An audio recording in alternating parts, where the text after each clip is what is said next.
All right, all right. So we That was so are. cute. Loved it. This is the Narrating Cozy Fantasy panel of Hearthcon 2025. And hello and welcome to everyone. Oh First, no. There you go. cool. Previously, we had the Cozy Fantasy Rainbow Reads.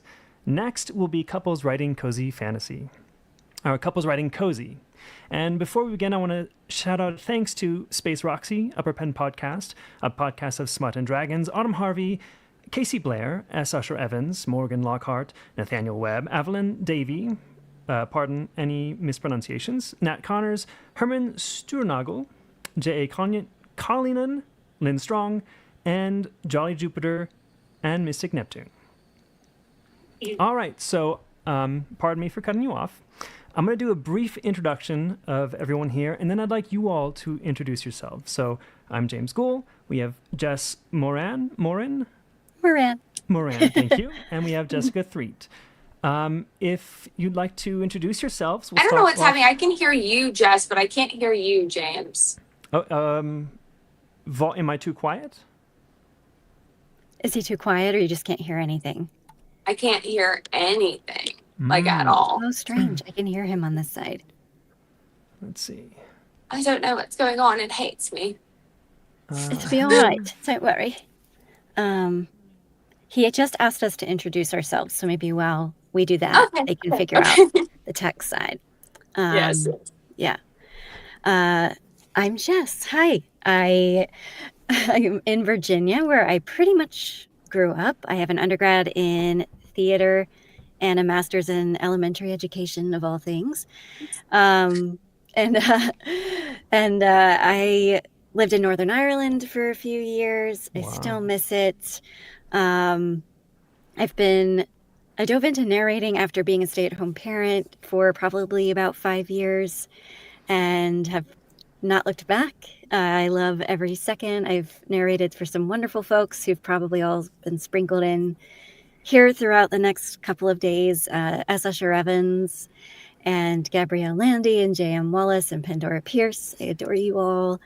And yeah, when I'm not in the booth, I am pursuing granny hobbies fervently, like knitting and crocheting. I love to eat and be outside and chasing my kids.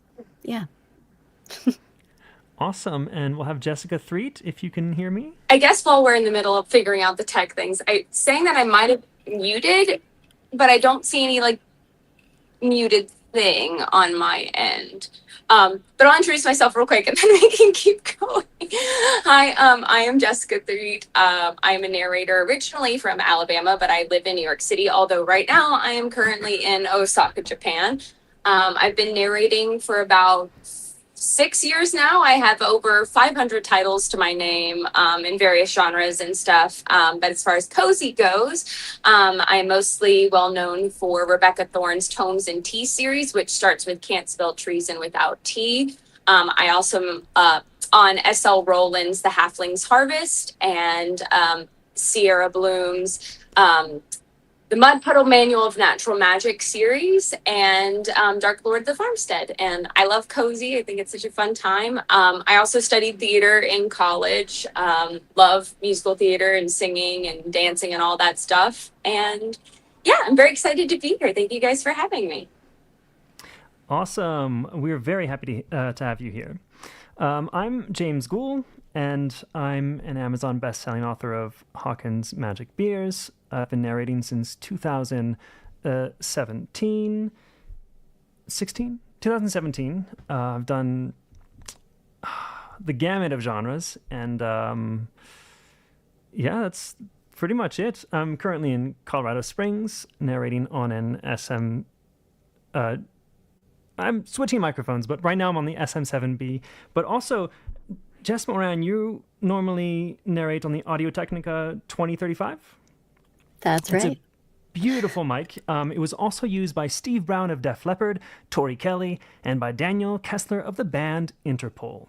And Jessica Threet, you normally narrate on the Electro Voice RE20, is that correct?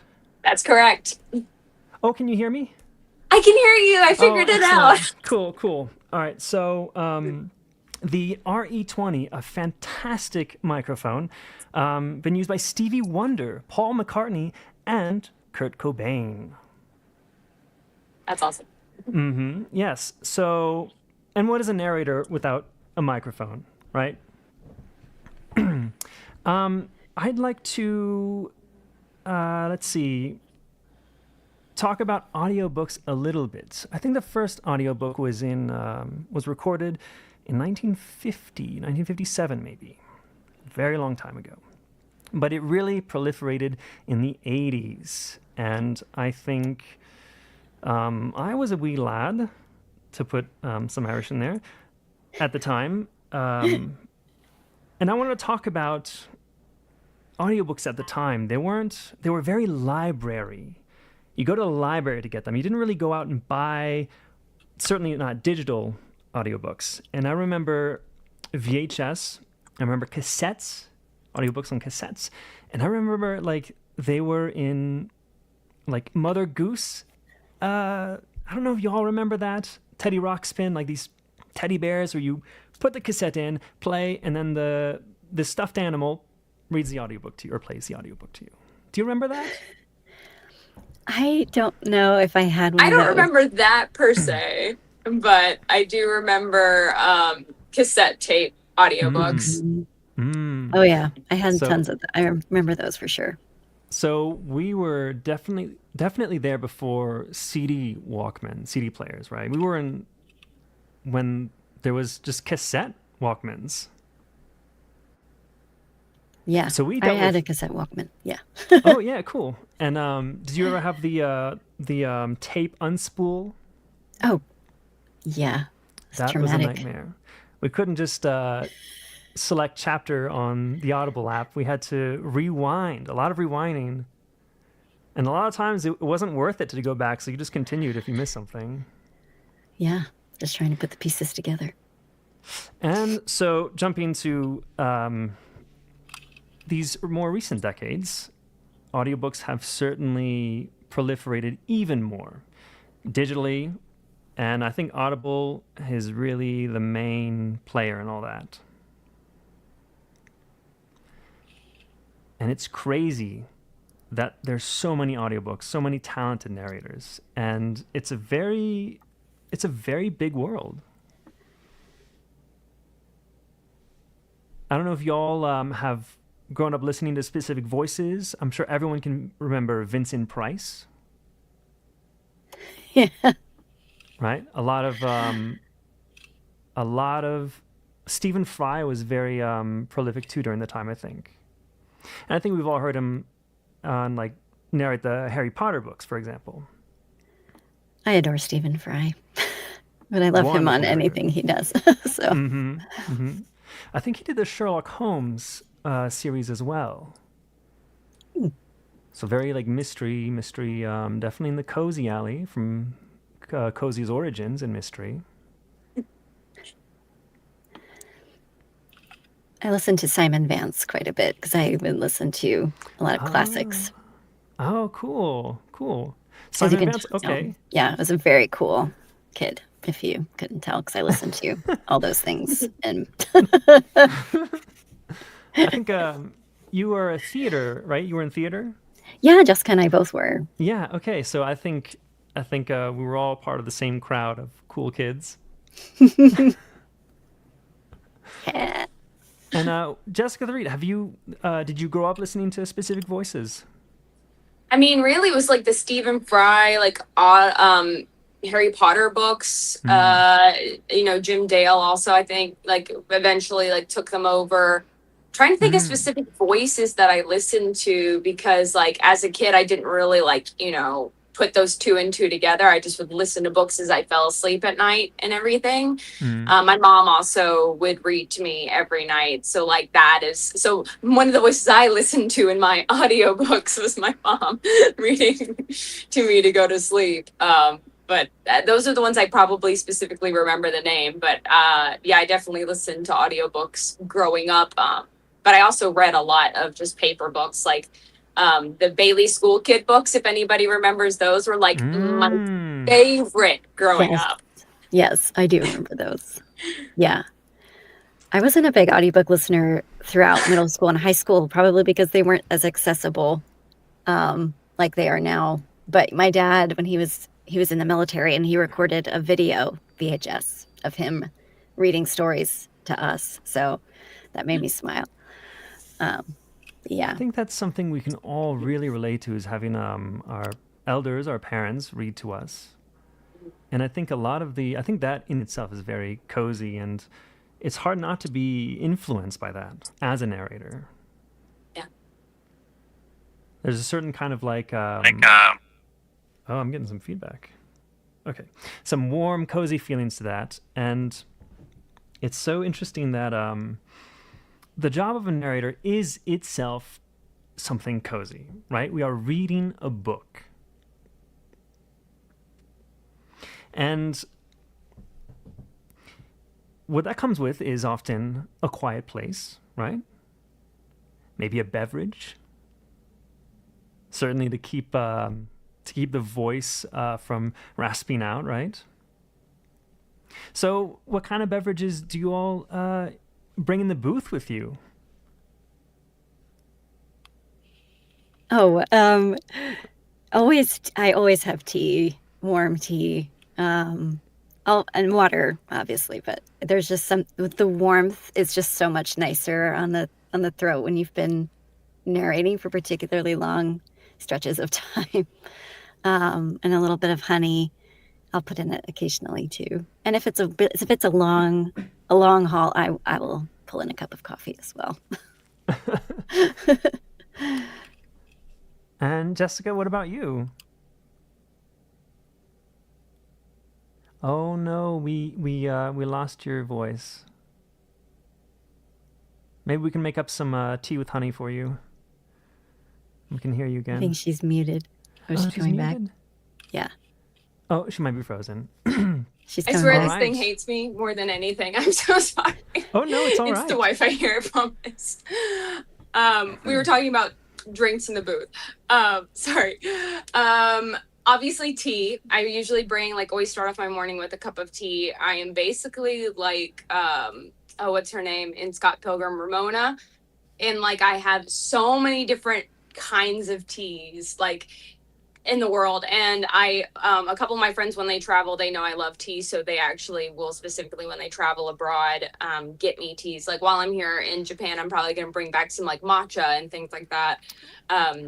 So definitely always start off my day with a cup of tea, and then I always have water in there. And then if I'm feeling really, really tired, I'll have a Coca-Cola sometimes. But I try to stick with water and tea in the booth and nothing else if I can help it. That's crazy that you're in Japan and you have access to matcha.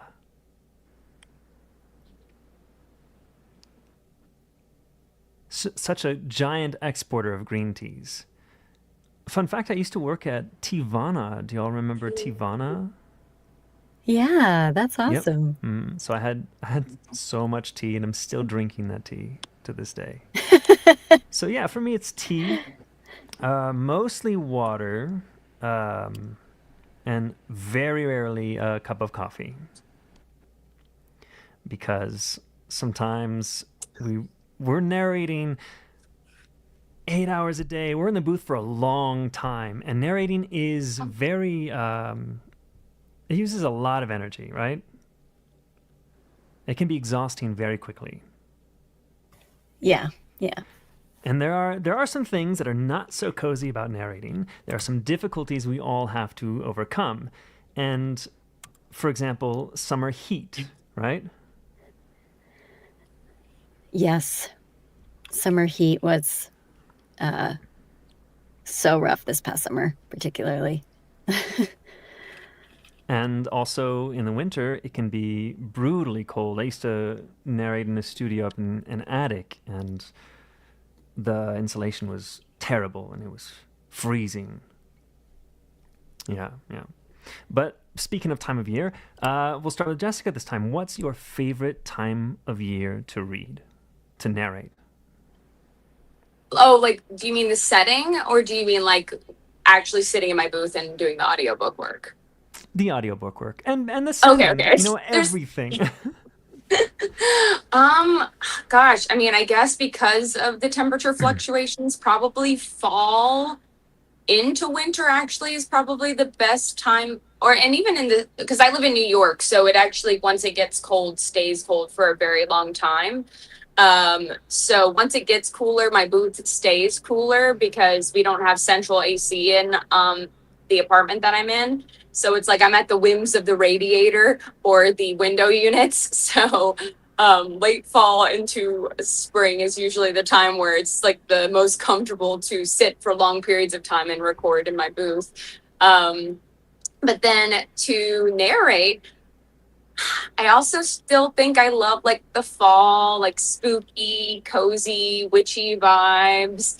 I also like the spring because it's the beginning of things. It's the, renewal of life. So I feel like those are two like really good like cap points. But my favorite season of all actually as a human being is summer because I love the heat. I love the sun. I love the beach, things like that. So answer it 3 different ways. I can definitely relate to summer. I am a salamander, not a human. But what about you, Jess? Yeah, my favorite seasons are the transitional ones. I love fall and I love spring. And as far as narrating, the most comfortable time is also fall through spring. And then the coziest would be fall and winter. Like I would much rather not have ice packs under my feet and behind my back and all those things and just have warm blankets and microwave rice bags and my tea and be cozy in here. It's just much more pleasant than we also moved this year and there was no AC where my booth was. So it was just really challenging. Oh I would gosh. much rather be cold than and bundle than dripping with sweat. Oh my goodness. Yeah, I understand completely. I'd say for me, it's got to be winter, like the deep of winter when it's really cold because I'm inside anyways for the most part. And then with a blanket, a cup of hot tea, and then I'm just sitting in the dark anyways. It's dark outside, at least in the north. So, yeah. So I want to move over to some comments that chat has a little bit real quick. And this time we'll start with Jess. What are some of your favorite books that you've narrated? This question is always so hard for me. Okay, well you can if you don't want to if to make it easier, I should say. What about specific like maybe scenes or interactions between characters that you really remember that you really like have enjoyed so much? There is a scene in Legends and Librarians by Pandora Pierce when, Nissa is starting out the library and then Roan shows up to help her and all the creatures are there and the characters are there. And I don't want to give away too much, but I just really, I don't know. It was like something magical from my childhood coming to life. It was lovely. That's awesome. And there's lots of snarky scenes too, but that's a really cozy, sweet one that I love. Excellent. Jessica, same question. What are some of your favorite books you've narrated, or scenes, or things that really stand out to you? Yeah. Oh gosh, it's hard to pick favorites because I do love like so many. I love the just being able to bring a story to life, and I think that every single story has like really cool moments. I guess like if we're speaking in the cozy realm, I really do love the Tomes and Tea series I got to narrate for Rebecca Thorne with Macmillan. Just the relationship between Keanth and Raina is just so beautiful and so supportive. And I just really enjoyed the way that their relationship blossomed over the course of the 4 books. I always will remember like that line of like, ask me again. You like tea, I like books. You want to quit the world and go open up a tea shop. I'm paraphrasing. I know that I didn't get it exactly right, but I love that moment just right at the beginning there. And it made me cry the first time I read it. And there's so many moments that were sweet like that made me cry. I also really enjoyed, the Halfling's Harvest and getting to learn about winemaking in a way I never thought I would learn about. It was so cool. Like, Stephen did such a good job about like really breaking down the wine process and how that all like is done. And I was like, this is fascinating. I never knew I was so into winemaking, but this is cool. Yeah, I love the fact that in cozy, especially in cozy books, it's not so much about like these crazy plot points that happen like in these epic fantasies and stuff. It's really about like found family. It's about the development of your characters. And it's these fascinating things like learning how to make tea, learning how to make wine, and like these like things that we sometimes will take for granted and think is menial, and making them such like beautiful moments, I think is where I would go with it. And I really like that aspect of cozy fantasy and how it does that. Oh, that's awesome. And James, what about you? Me? So like I said, I've been narrating since 2017, and they've all been other authors' works, and hundreds. And being able to read mine was such a different. It was probably the first cozy thing I've narrated, and that was my favorite thing, I have to say. It's a short answer, but something you said, Jessica, about bringing stories to life, I'm moving on. There's depending on what genre you do, you bring stories to life in a very different way, with a different voice, with a different speed, with a different skill set, right? So, Jessica, we'll start with you this time. What is your approach into bringing cozy stories to life? Oh, that's very interesting. So yeah, I guess, I mean, I always try and do the prep work of like going through the book and kind of like skimming through, finding like what is your big plot points, who are your major characters, communicating with your author to see like, are you wanting any particular accents for certain like species or characters, regions, any made up words, like can you give me a pronunciation of how you want that to sound and everything. And once I kind of like do all of that prep work, it kind of can give me a sense of what the story is and what the feeling is. I always think about, Halfling's Harvest. One of the things Stephen always says is if you were to retire in the Shire with the hobbits. And so like that's going to have a completely different feel than Tomes and Tea, which had like some epic moments in it because you have still the Mage of Mages in it, and you have these people that could have gone on an epic journey, but then decided to have a cozy life instead. And so that has a totally different vibe than that one. And so really your prep work, I think, can inform a lot of how you want to read the story, how you want to bring it to life, and what are the important things you need to emphasize as you go throughout a story. Yeah. Excellent. Jess, what about you? Well, yeah, I definitely do all those things that Jessica mentioned with the prep and talking with the author.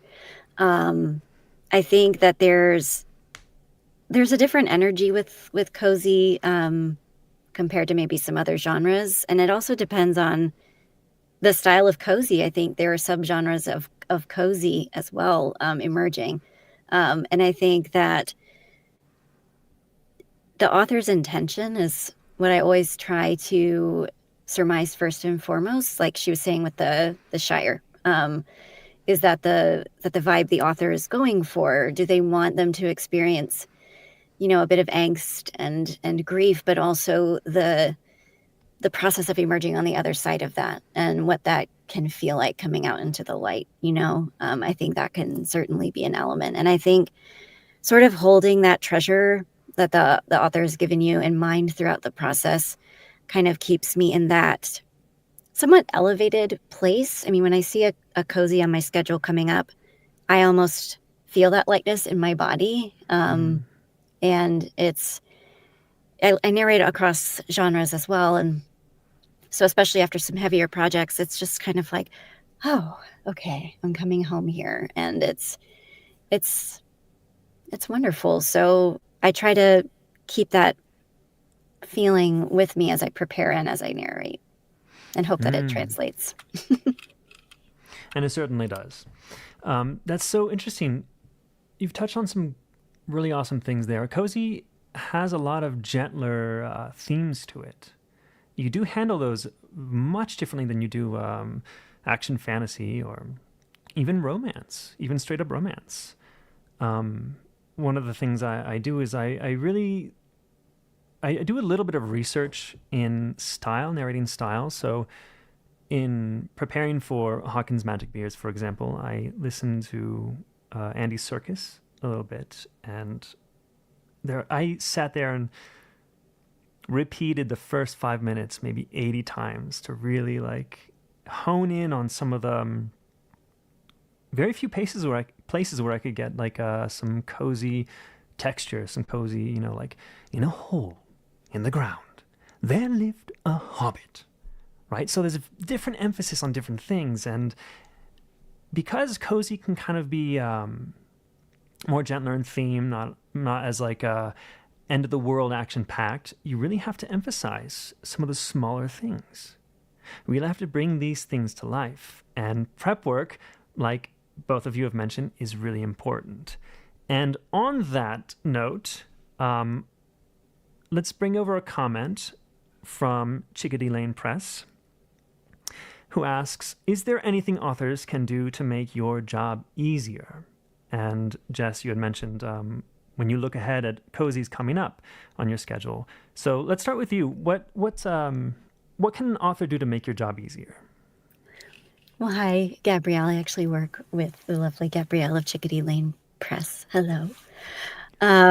It's always great when authors send over what they had in mind for their characters, maybe their voices tonally, or where they might lay. Are they kind of higher pitched and breathy? Or are they deep and kind of gruff? Celebrity casting is something that I always like to ask. And if you don't have anybody, that's okay, but it's helpful. I also like to know, and I really get to do this more often with indie authors than I do with publishers, which is why working with indies is so fun for me. But I can ask things like, when you sat down to write this book, what was your vision? What were you hoping the reader or listener feels by the end of it?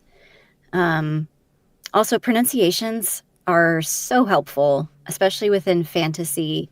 Writing it out phonetically is great, but I really love it when authors send over a recording of themselves saying it, because sometimes phonetic spelling can be a little bit different per person, and I might see your phonetic spelling and hear it one way, but it's actually you heard it this way. So sending over an audio file is super helpful. And that's really all that comes to mind for me. And just being communicative, yeah. It's so interesting that you mentioned the phonetics, because how many times have we read a physical book, and pronounced the character's name in a very specific way, which comes out very different in audio? So many times, and often it's very jarring and hard to get used to. So Jessica, same question for you. Yes. It's actually funny they mentioned it, because it's not only names for me, but there have been words that when I read them as a younger kid, I said them so differently than what I heard for the first time. Like, irrevocably is a word that I will forever know because of Twilight. Don't judge me. But like, I always wrote it as irrevocably. And then suddenly I go and see Twilight. I was like, irrevocably. I was like, what is this? but yeah, I think, Jess hit a lot of really good points. It's the spelling things out phonetically, anything that's made up, sending us that. Honestly, like, if you have the ability, just send a quick audio clip of you just going, all right, Hermione, and like list all of, I don't know, I keep bringing up Harry Potter. Anyway, I think it's because it was my like keystone thing as like a kid, even though I'm like so angry now about that. I think that was unfortunately thing of like, that's what I grew up with and what like made me love reading. Mhm. But yeah, like, you know, like sending us an audio clip that's just, these are my words, just so we can make sure, because sometimes like you can be the best person at IPA, but the way that you write it out might be completely different than how I interpret it. So that's always really good to just send a voice memo about that kind of stuff. Also, I always mention this, Jess, you cut out like a 2 or 3 times while you were talking, so I'm sorry if I'm repeating anything that you might have said. But if you have like somewhere in the midst of your story, even though it's cozy, like, you know, you might have a twist of a character later on down the line, or they might have a big reveal later on down the line. If you have any of that information that we don't know off the bat, that could help us inform in books 1 or 2 when a character is introduced, that might help with the story. Let us know that kind of stuff. I always joke about this, about how, you know, you get introduced to a character in book 1 and then they end up being the big bad in book 3 or 4, and suddenly you've picked like a really goofy voice like Jennifer Coolidge and whatnot. And so letting us know that kind of stuff so that we can be better informed on how to bring your characters to life in the best way possible. And then, yeah, if you have any, like I think I mentioned before, and has been reiterated, is just if you have like certain accents or specific like fan casting in your head of like, I pictured Henry Cavill as this character, or I pictured Florence Pugh as this character, that can help us so much, because we can obviously find that voice out in the ether on YouTube or whatever, listen to it and try to emulate it the best that we can for you. Yeah, that's characters and their roles, because I think I can speak for everyone when we've definitely fallen into that trap where we've given a character a goofy voice and turns out they're the villain. Someone mentioned that was like a big thing in some anime, maybe it was Dragon Ball or something, but like they went on this, like this one character in the anime had this like voice forever, and then suddenly they were revealed as the big bad like 5 or 6 seasons in, and the guy like changed his voice. He was like, this the whole time, and then suddenly he went like this. And I was like, great, love it. Or they're the love interest out, you know, like a main character love interest in a later on book. So yeah. Oh yeah, and then they have a goofy voice at first. Yeah. And that's one of the difficulties in managing that kind of shift. So that's those are all wonderful ways that authors can help narrators. And I know that it's hard to look forward too far as an author, because sometimes you may have an entire series planned out, sometimes you may not. Sometimes you may have to change because of the publisher. The publisher may ask for specific, may hint at or suggest little movements to change things. Anyways, moving on, I wanted to talk about another comment by Lazy Dragon Books, and they're asking any book or part that was hard to narrate because it was funny or snarky or sassy. And I'll take it away on this one. So for me, one of the most difficult scenarios are more of the melancholy, sentimental ones, particularly ones that deal with grief. I am a very sensitive person. I'm very moved.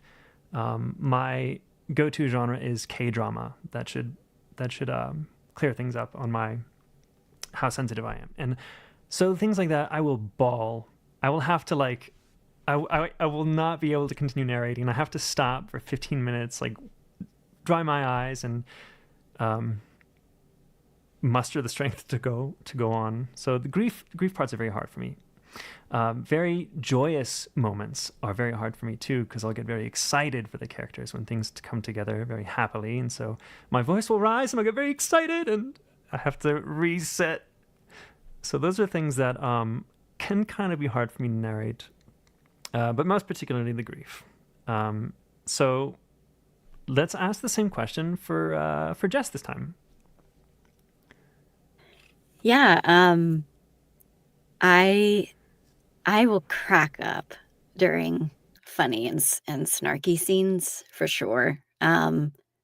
I have to stop recording, and if I'm live, I always have to tell people just give me a minute, because if the comedic timing is on point, I'm gonna laugh too. And it's just such a fun feeling. And I think there's probably been a moment of like that in each of my cozies, especially with not the meet cute per se, but the initial interaction between besties, or if there's a romantic interest when they're just starting to kind of fall for each other, but they're still in that snarky, I don't know if I really like you phase, and they're snapping wisecracks at each other. And I love banter.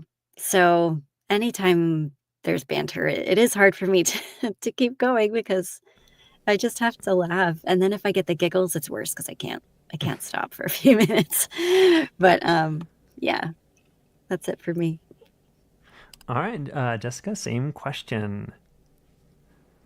Yeah, I think that, we're all, especially because we all have acting backgrounds and everything, and just being a narrator, I feel like there comes with it in a sense of being empathic in many ways. And so I feel like we connect with these characters in such a deep and profound way, even when it's the silliest novel in the world or the most dramatic novel in the world. And so when it comes to the dramatic or sad parts, I find myself crying in the booth. And like sometimes I use that to kind of like push the narrative along. Sometimes I have to literally stop and go, "Ooh, I can't be sobbing during this part." Like I remember specifically like chapter, I think it was 20 of the last book in the Tomes and Tea series. I was literally like sobbing and had to be like, "Girl, you gotta," and I had to keep going. There's been times where there's been like something ridiculous happening and I've just cackled. I don't know what that was. Sorry. I've like cackled hilariously through it or whatever. Or there's been times where I'm like messing up the same line over and over because like my brain cannot say this. There's one word and I still can't even say it without like listening to like the pronunciation of it. I'm not going to say it right at all right now. So just ignore me because it's going to be butchered. Indefatigable. That's not right. But I hate that word so much because I cannot say it without listening to it like 12 times in a row and then saying it. It's so hard. But when I find myself messing up or whenever, I'll just start cackling insanely in the booth. If there's like an intimate moment, like a little spicy moment, sometimes I'll like blush in the booth and be like, "Oh gosh, hi, what's going on?" So yeah, I feel like just like empathy in general, that happens. And, I'm on TikTok and everything. And sometimes I'll be live and like, I'll see out of the corner of my eye a comment while I'm recording something and it will make me laugh or it will make me go, "No, don't you say that." And I think it all kind of like blends in with it. And when you're just so locked into the story and the characters, you just kind of go along with the emotions and the journey and you take that with the people that you're narrating about. That's so funny that you mentioned I'm not going to repeat the word either, but there are some words which are narrators' banes of existence, and I know Stephen Fry has a big thing too, so I think everybody can relate. Thank you. You're welcome. So for me, oddly enough, it's sugar cookies. I don't know why, but every time I read sugar cookies, and I'm doing fine right now, but every time I read it, I have to do the most retakes on sugar cookies. Not like mischievous or not like not even some of the more difficult words where I would expect to trip over, but sugar cookies every time, and it's horrible. Jess, what about you? Are there any words that are the bane of your existence that authors will now double up in?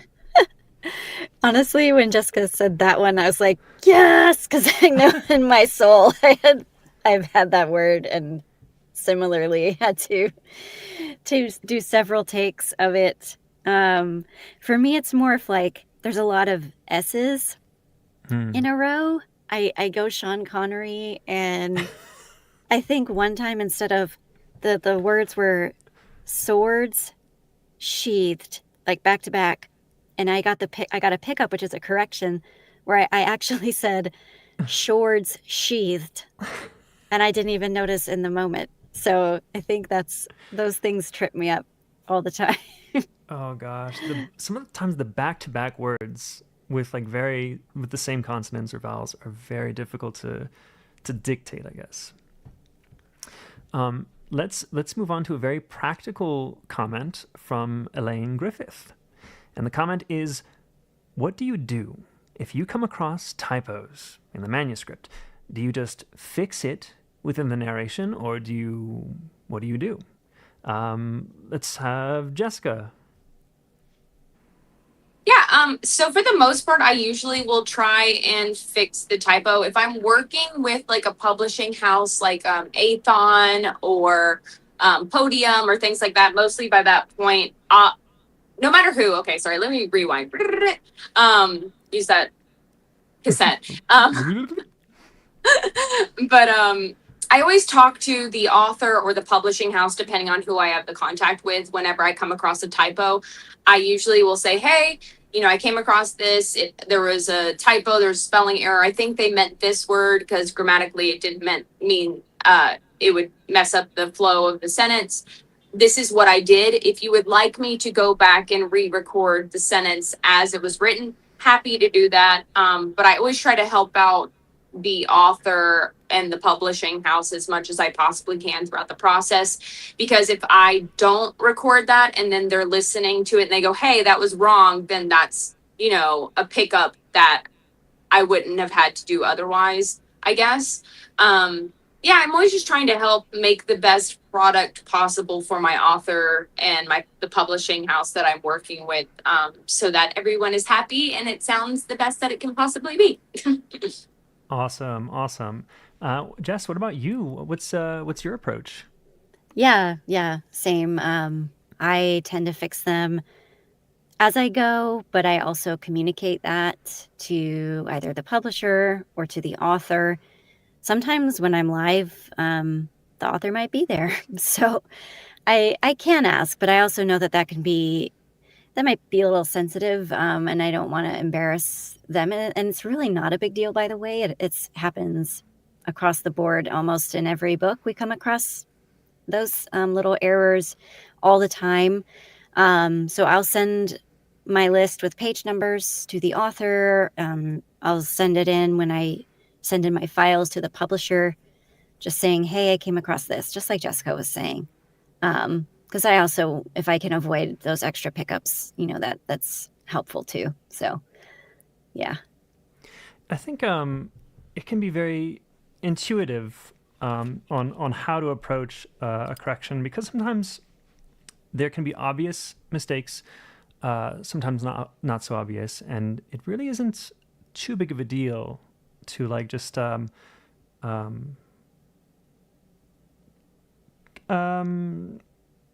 correct it, or kind of go around it or gloss over it in a specific way.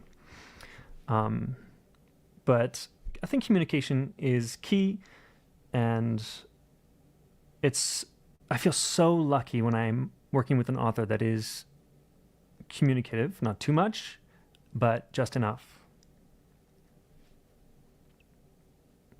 And speaking of, I guess I have no segue, so I'm just going to jump into it.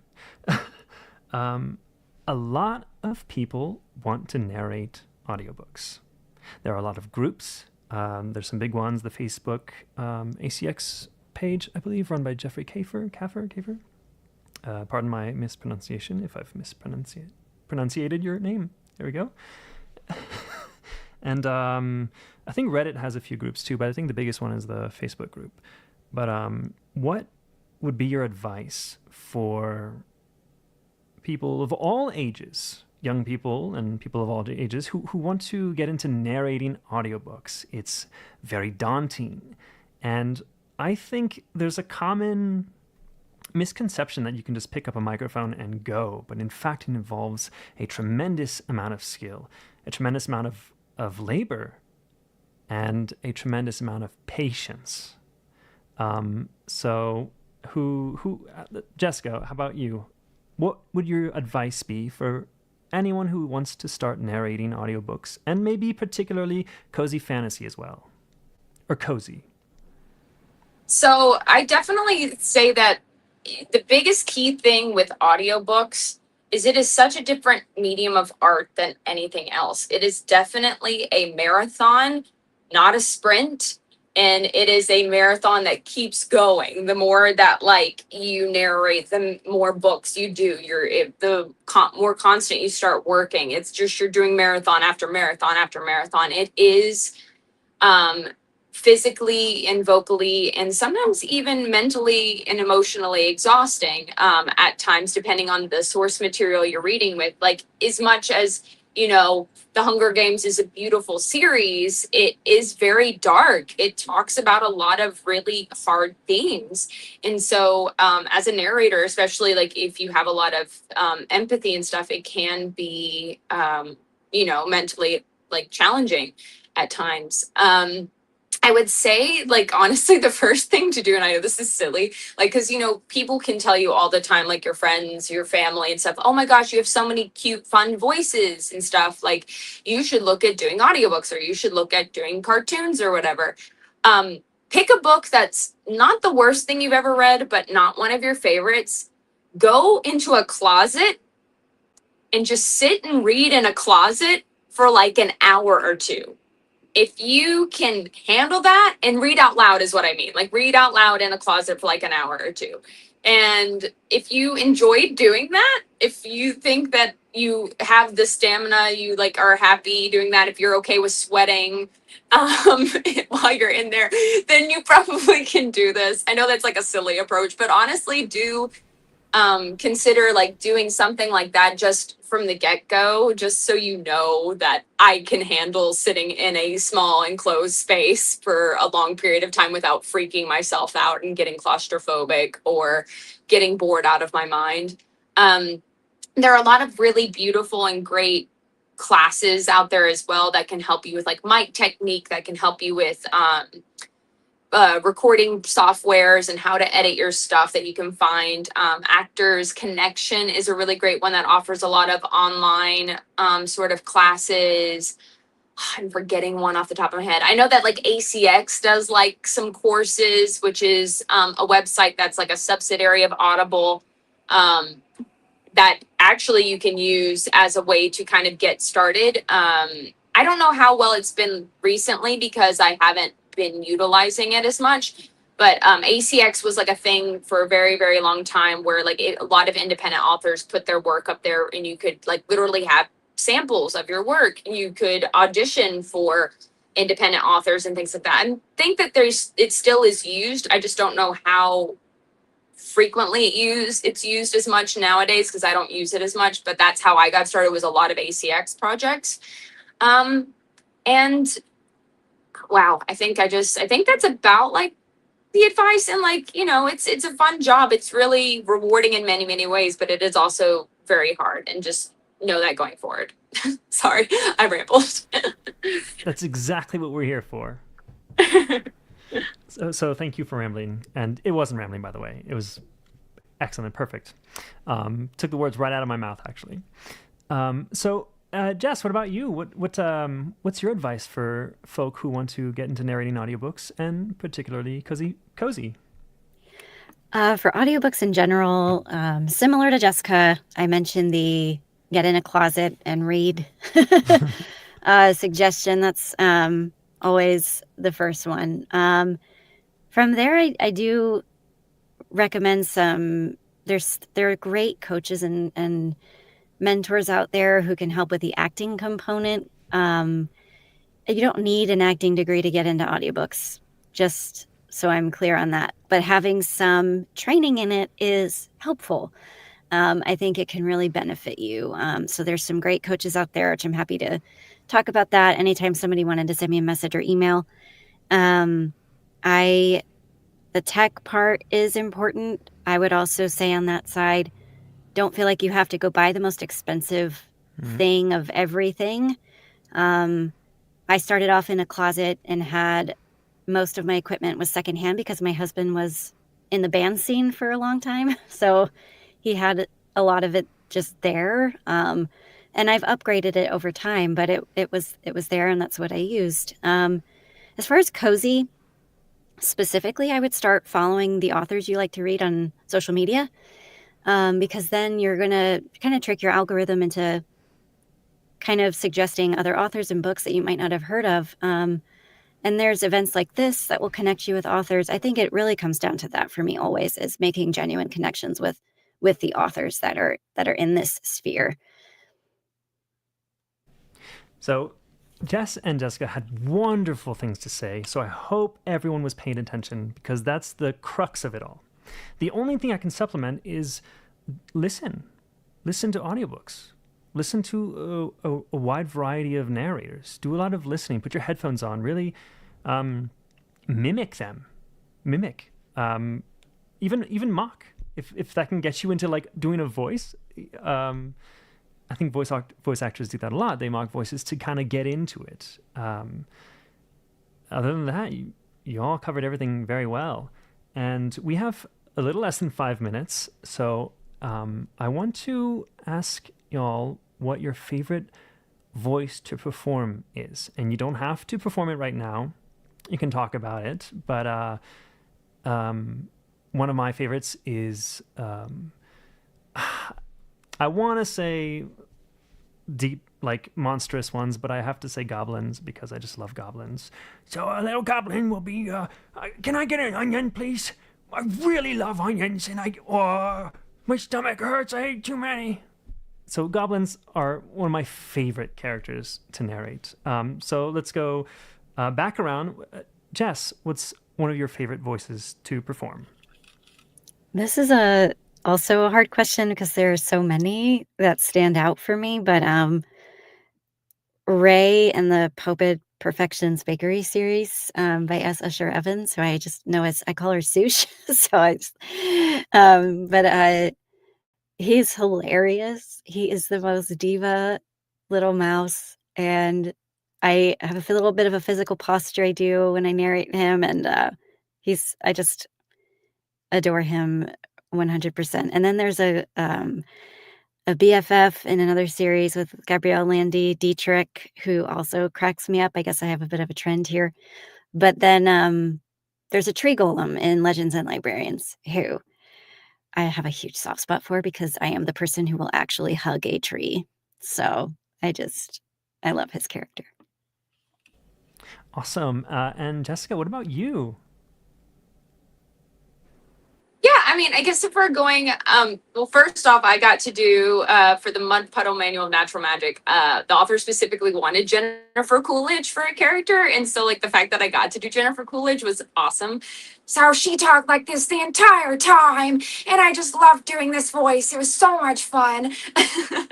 But if we're going with like tropes, I love doing villain voices. I love bringing out my various Disney villains because I'm a huge Disney nerd. And so getting to do like your low, Maleficent type voice is a lot of fun. And then also like I have a 3.5 octave range. So I also love doing like crazy fairy voices like,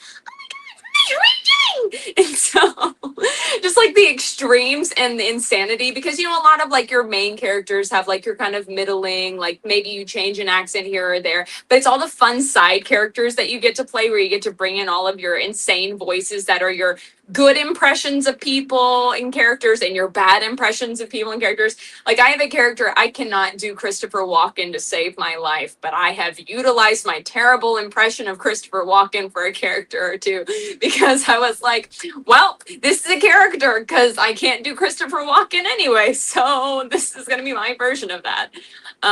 So yeah, I think that just, you know, all the fun, I think like kind of similar to the goblins and things like that. It's just all the fun side characters that you get to do, where you get to bring out all your crazy voices that you've had living inside your head forever. That's a good point. It's often with side characters that you can really bring things to life. You can really have a lot of more range, like you were mentioning. That's a very good point.